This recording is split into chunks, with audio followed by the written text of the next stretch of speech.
Edward Dunzuan and Congresswoman Bel Zamora. Let's listen now to the opening statement of our chair. Good morning, everyone. Good morning to the media from the House of Representatives and of course the media from the Senate. Good morning po sa ating mga kababayang Pilipino na nanonood sa atin ngayon. For my opening statement, I would like to give an update dun sa ating pre-trial conference. Ongoing po ang marking ng exhibits. That is for Article 1, Confidential Fund, and Article 2, Unexplained Wealth.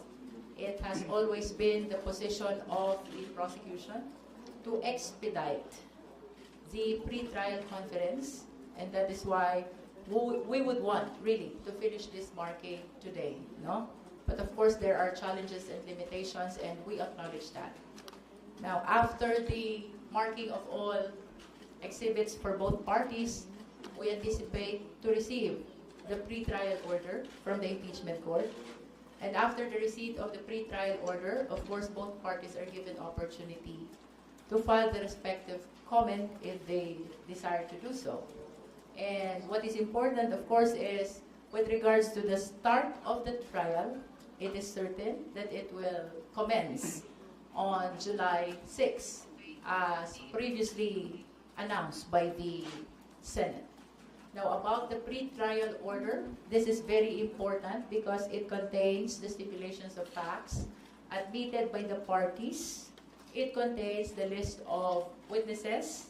It contains the marked exhibits. It has to contain as well even the trial dates. And I understand we filed our manifestation as well with respect to the order of presentation of the 4 articles, which we anticipate will be included as well in the pre-trial order. The pre-trial order is very important because this is binding between the parties, including the impeachment court. Whatever is contained thereon must be followed by all parties as we proceed to trial of the articles of impeachment. Another important thing for today, we would like to introduce, of course, our legal spokesperson. He is one of the assisting counsels. And, of course, isa ring abogado de Campanilla. To my right, of course, is Attorney Benjamin S. Tolosa, Jr. As legal spokesperson, he will be speaking in behalf of the prosecution team, particularly with respect to the developments that are happening in the proceedings of the impeachment trial. As a matter of fact, he can start today with respect to the updates that are happening in the pre-trial conference, and he will continue to speak for us when we start the trial on July 6, 2026. So for the information of the public, Attorney Tolosa is the founding and managing partner and head of the litigation and dispute resolution practice of the Tolosa, Lim, and Chua law firm, where he leads a team of over 25 lawyers handling complex and high-stakes disputes. He is likewise the in-house counsel of Fortune Global 500 Multinational Corporation's Philippine affiliate. He is the general counsel of a regional conglomerate engaged in the retail and distribution of premium global brands. He used to be the senior associate of Accra Law, representing major corporations, senior executives, and public officials in complex and high-value disputes. Attorney Tolosa is an awardee and a constant recommendee of Asia Law Profiles and Legal 500 Asia Pacific. He's a graduate of University of Santo Tomas and ranked top 10 among the graduating class of 145. For his pre-law, he finished Bachelor of Arts, major in Legal Management at University of Santo Tomas, also in 2003. And of course, he was a recipient of the Outstanding Tumashan Award from the University of Santo Tomas Law Alumni Foundation Incorporated. Okay, so we would like to acknowledge as well the presence of our fellow House prosecutors. From my right is Kong Norton Suwan, Congresswoman Bel Zamora, Kong Chel Jokno, Congresswoman Laila de Lima, Congressman Joel Chua, and Congressman Rog Gutierrez. We are present today for the pre-trial conference and also for this press con. Of course, we are conscious that the private prosecutors who are facilitating the marking are acting under our direct control and supervision as public prosecutors. Thank you.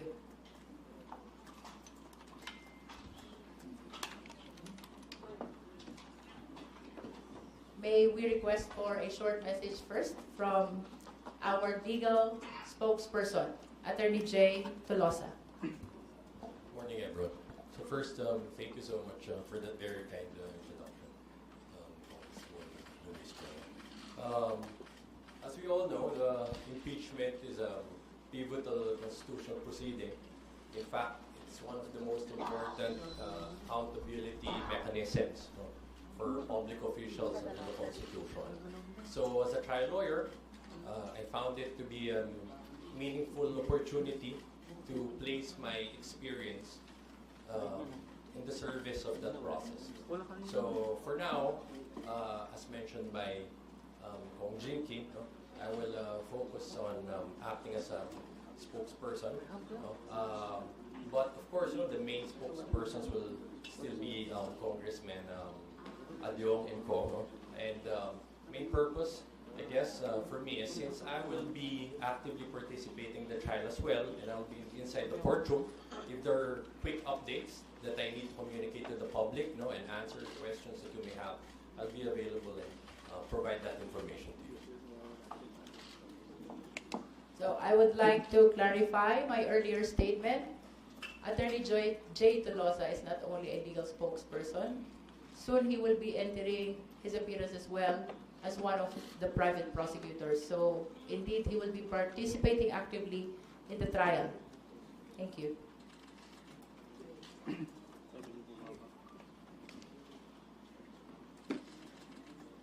Okay, we're gonna now open the table for questions. Please identify yourself and the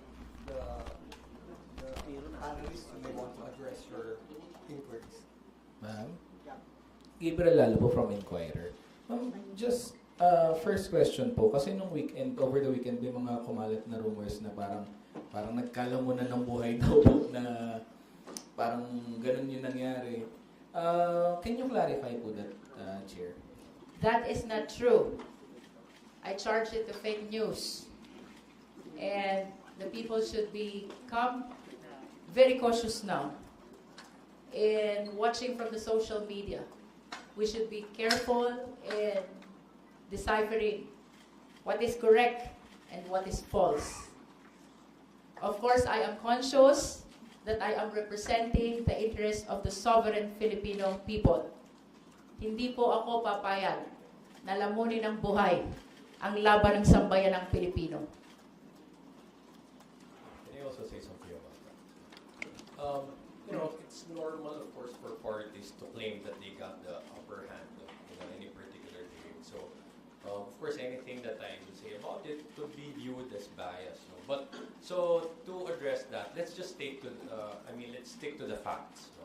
Okay, when you say, I think the term that uses which means you got the upper hand. For that to happen, the pre-trial, necessarily it should mean that you were able to secure favorable. Wait lang po. Hello. Bunot eh.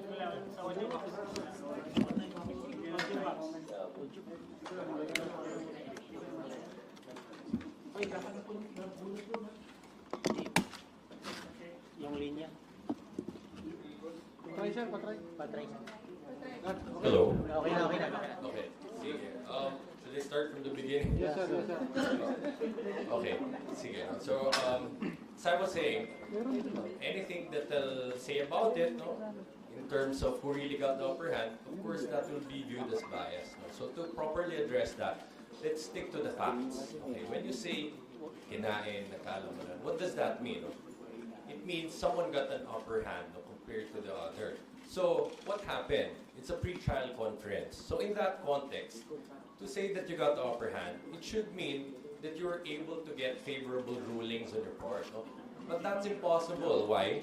Because the clerk of the impeachment court cannot even make any rulings. No? So that's factually impossible.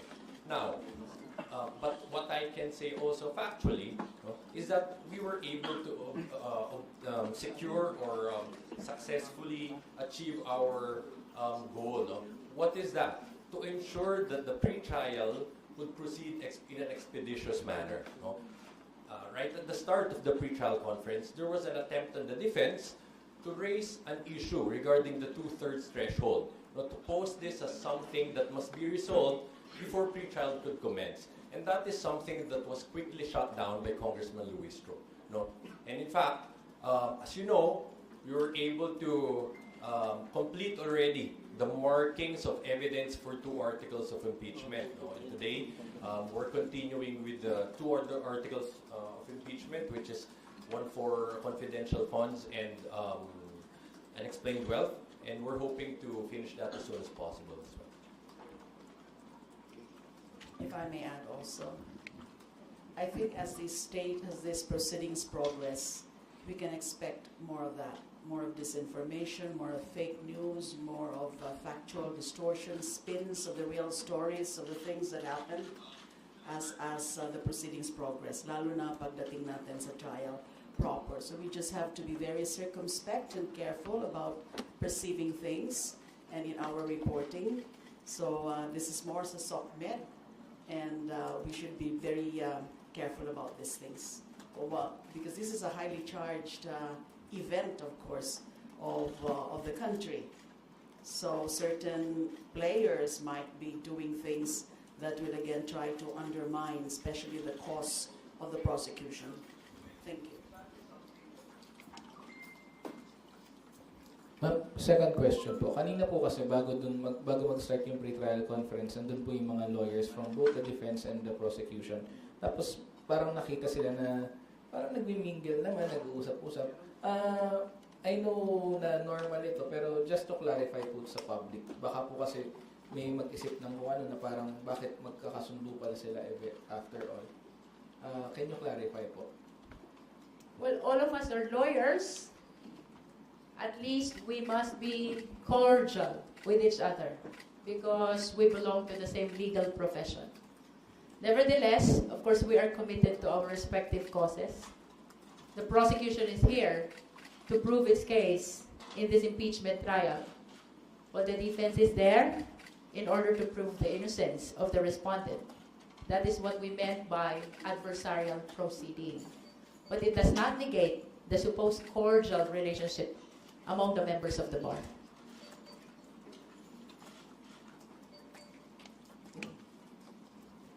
Magandang umaga po. I'm Kenneth from The Inquirer. This question is addressed to Congresswoman Jinky Luistro. Ma'am, how would you describe the atmosphere of the pre-trial proceedings and what stipulation of facts, evidence, and witnesses have been established and admitted so far? Please understand that we cannot dwell on the merits of this impeachment trial, and that includes the details on the stipulation of facts, the list of witnesses, and even the marking of documents. Nonetheless, to respond to your question about the atmosphere is very passionate in a sense that the prosecution is very much committed to prove its case, while the defense is likewise very much committed to prove the innocence of the respondent. And a follow-up po. May mga records po ba, records, evidence, or witnesses that were contended by the defense panel or were stricken off from the trial itself? As to striking off records, no, that is not supposed to happen during PTC. because by striking off, you are addressing the admissibility of the documentary exhibits. And that is not allowed. That is not a proper subject of pre-trial conference. Questions about admissibility of documentary evidence must happen during the trial. Okay, and you mentioned na gusto ng prosecution team to expedite the pre-trial conference itself, but may mga challenges and limitations. Could you elaborate anong challenges, limitations kung kinakaharap? For example, today, we would like to have 3 teams for confidential fund. That is for the purpose of marking of our exhibits, because we understand that our exhibits for Article 1 is indeed extremely voluminous. This is the misuse, misappropriation, and irregular liquidation of confidential fund. However, the defense could not agree to that, claiming that they do not have sufficient lawyer to attend on the 3rd team of the supposed marking of exhibits for confidential fund. So we understand that, and as a matter of fact, we consider that as one of the limitations and challenges in our objective to proceed and terminate at the soonest possible time the instant pre-trial conference. Last question na lang po. Ma'am, could you describe how vital the pre-trial conference is when it comes to shoring up or bolstering the prosecution team's case sa magiging trial po ni Vice President Sara Duterte? This is very significant. Ito pong pre-trial order na ito ay pinagkasunduan ng dalawang parties, the defense and the prosecution, with, of course, the intervention of the impeachment court. This is supposed to serve as the blueprint, the guide, the roadmap in the upcoming impeachment trial. In other words, matters which were not incorporated in the pre-trial order cannot be presented during the trial. By pinagkasunduan, what we meant is, with respect to the trial that will happen, matters which can be agreed upon by the parties are included in the PTO, and matters which cannot be agreed upon by the parties are considered as disputed issues and controversies, and they should be included as well in the pre-trial order. As to the significance, mahalaga po ito dahil ito dapat ang susundin sa paglilitis na gaganapin. Ang mga ebidensya na hindi naisama sa pre-trial order as a general rule ay hindi pwedeng ipresenta during the trial. Thank you po.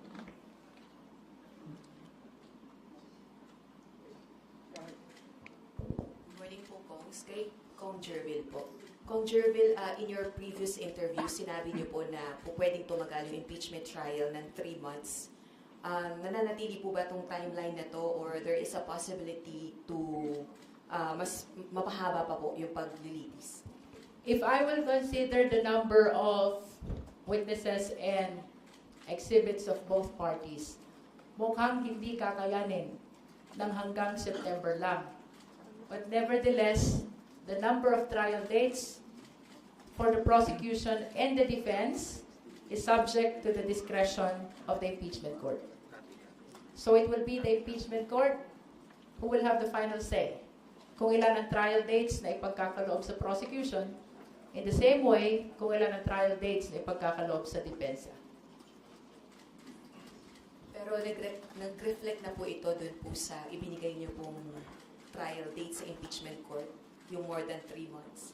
We submitted our list of witnesses and documents, including the possible number of trial dates. But of course, it is subject to it is submitted for the resolution of the impeachment court as to how many trial dates will be provided to us. You can raise questions to our legal spokesperson. Yes.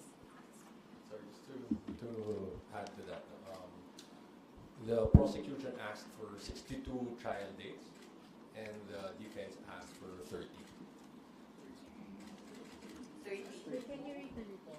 30 trial dates. 62 trial dates for the prosecution and 30 for the defense. But of course, this could change during trial. No? It doesn't necessarily mean that we will need 62 days, for example, because if the court would allow us to present, for example, 2 witnesses per day, then it will be shorter. So it will depend on how it will actually unfold during the trial. Yung 62 trial dates, yun po, is to present your evidence and witnesses. That's correct. Okay po. Today po yung deadline po sa both camps to file their comments on the stipulation process. May we know what is the gist?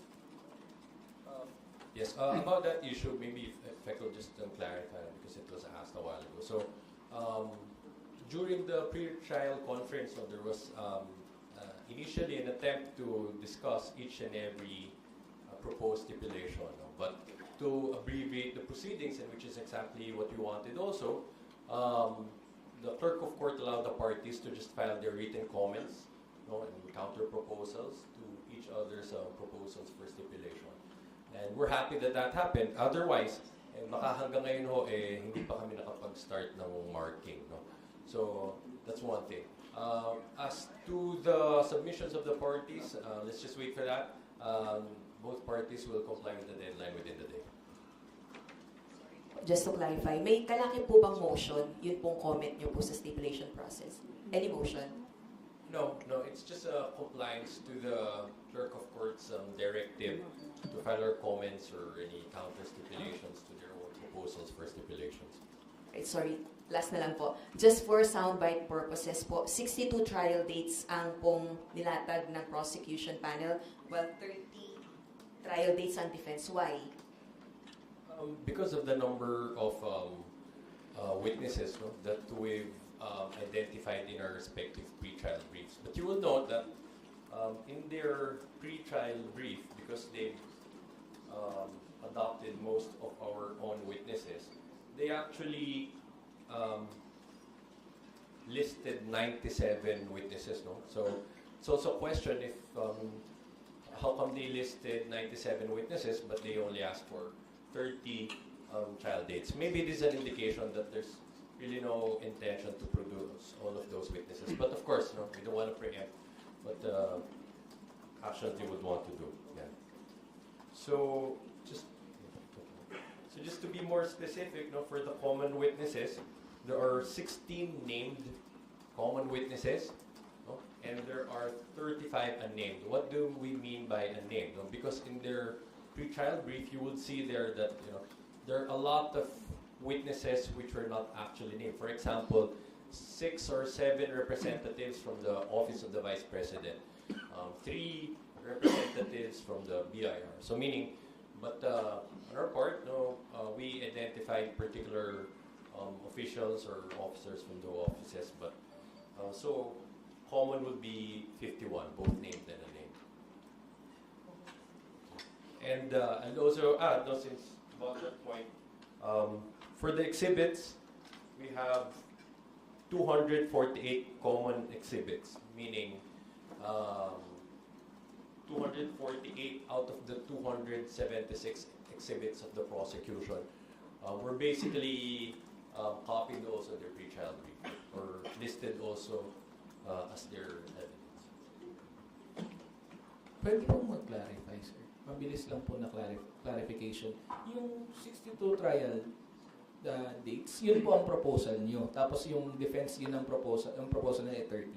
Yeah, that's correct. But as pointed out by Jinky a while ago, in the end, that will depend on the impeachment court's discretion. So those are the dates that we asked for, and we will see in the pre-trial order once it's issued the actual number of dates that will be allocated to each party. Hello po. Good morning, I'm Lance from Newswatch Plus. Kay Attorney Tolosa po, Sir, earlier you mentioned po that the defense during the pre-trial conference raised a concern on the threshold for conviction. Tama po ba? Can you just elaborate or kung ano po yung pwede niyong ibahagi sa amin? Ano po ba yung naging issue ng defense doon sa threshold for conviction? And for the prosecution team, ano po yung buong posisyon ng prosecution? Should it be lowered now to 15? Kasi as I remember yung sabi ni Congressman Jinky last time, for her personal opinion, it should be lowered to 15 dahil 22 yung votes at 22 yung nasa coercive powers. Pero yung position po ng prosecution, ano po yung position natin? First, at the start of the pre-trial conference, there was an attempt from the defense to pose this issue as something that should be tackled before we could proceed with the pre-trial conference itself.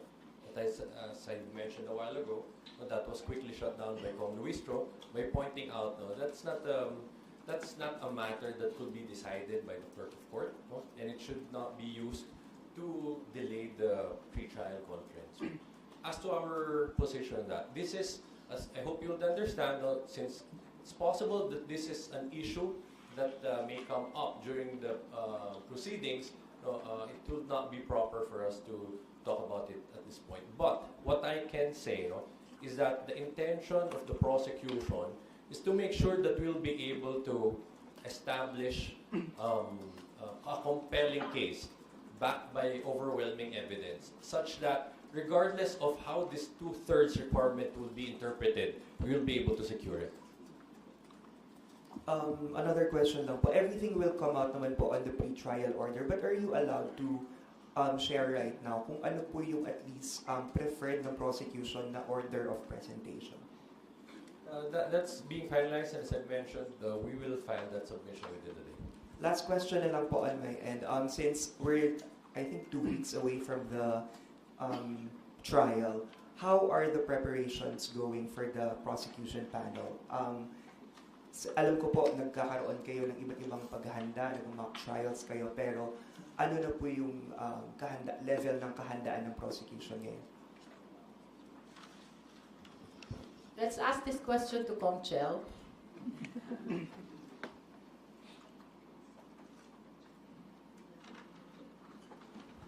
Handang-handa naman po ang mga prosecutor para sa trial. At alam namin na malaking trabaho yan, malaking hamon para sa amin, and we are doing everything we can to ensure our readiness for July 6. Good morning. Good morning po, Process, and to the spokesperson. I'm Earl Tobias po from IBC News 13. First, Attorney Tolosa, sir. Hi. Sir, before you mentioned na parang kinapi lang ng defense panel yung ilan sa mga testigo ninyo, a lot of concerns already have aired. Spokesperson ko said that the pretrial brief of the VP Defense Camp looks like a mirror of the witnesses from the prosecution team. Do you have the same observation po? Well, objectively speaking, as I mentioned to you a while ago, were you asking about the documentary exhibits? Yes, sir, and as well as the common witnesses. Yeah, so as I've stated, we have 51 common witnesses, and out of the 276 exhibits of the prosecution, 248 are common. So, if we just stick to the facts, those are the common evidence of the work. Do you deem it sufficient? Were the VP Defense Camp able to explain on their brief why such the same mirroring occurred? Well, I think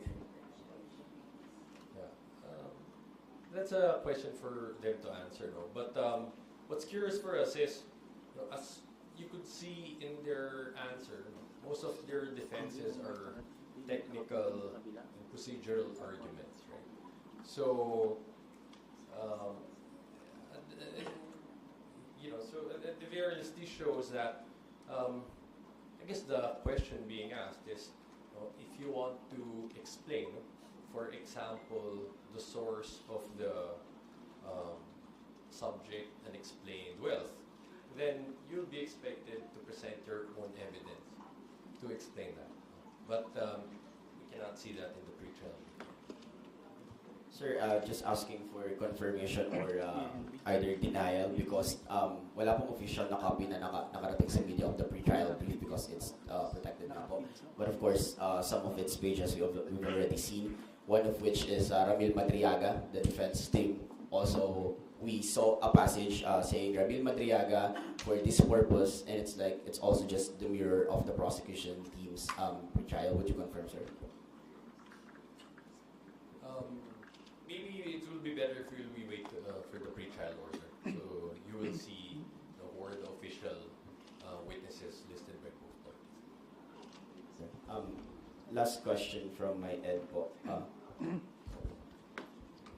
Okay. Sir, from this point forward, and for Prosecutor Jinky Luistro po, do we see any room of delaying the process pa po? Any attempt to drag the process para lang po hindi pamuna dumiretso sa trial? Even if there will be attempts, the prosecution will remain firm in making sure that the trial will start on July 6, 2026, as previously scheduled by the Senate.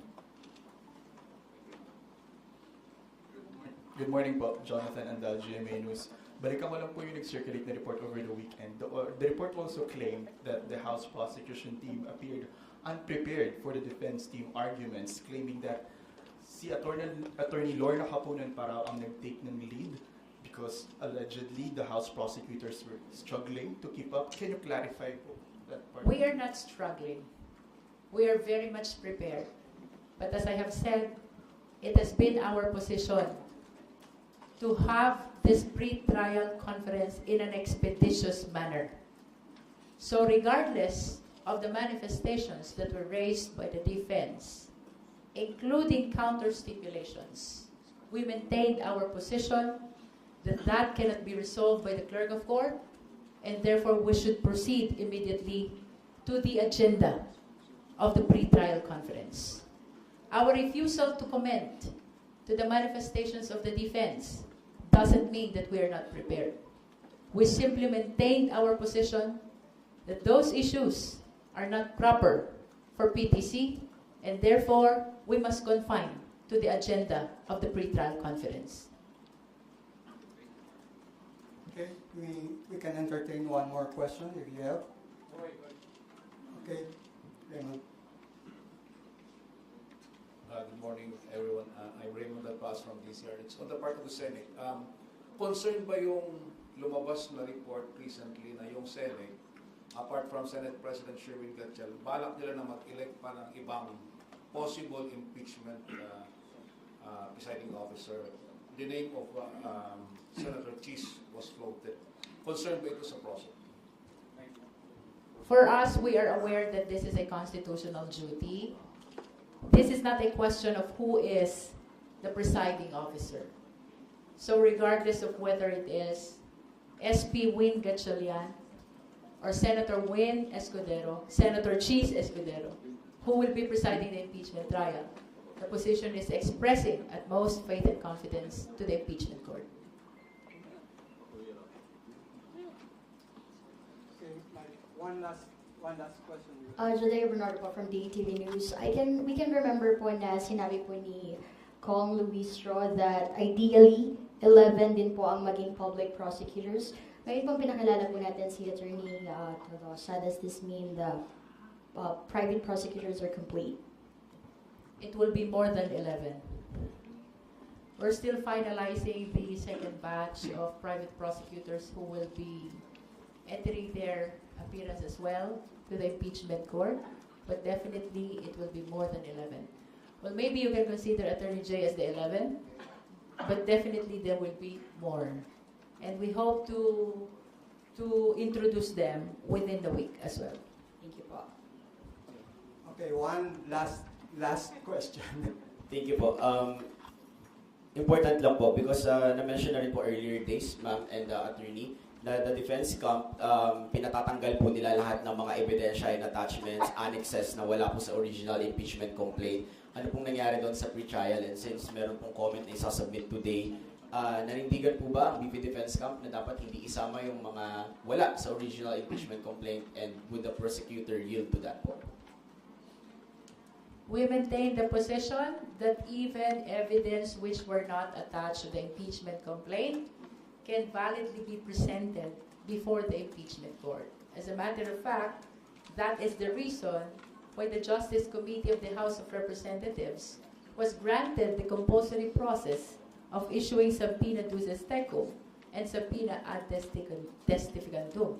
It will be highly inconceivable if the evidence gathered in the exercise of this compulsory process will not be considered by the Justice Committee and even by the House of Representatives. Same is true with respect to the impeachment trial. It is clear in the Senate rules that the impeachment court has compulsory power to compel the production of documents and to compel the attendance of witnesses. And therefore, all evidence gathered in the exercise of this compulsory process, therefore within and aligned to the rules on impeachment as well as with the Constitution.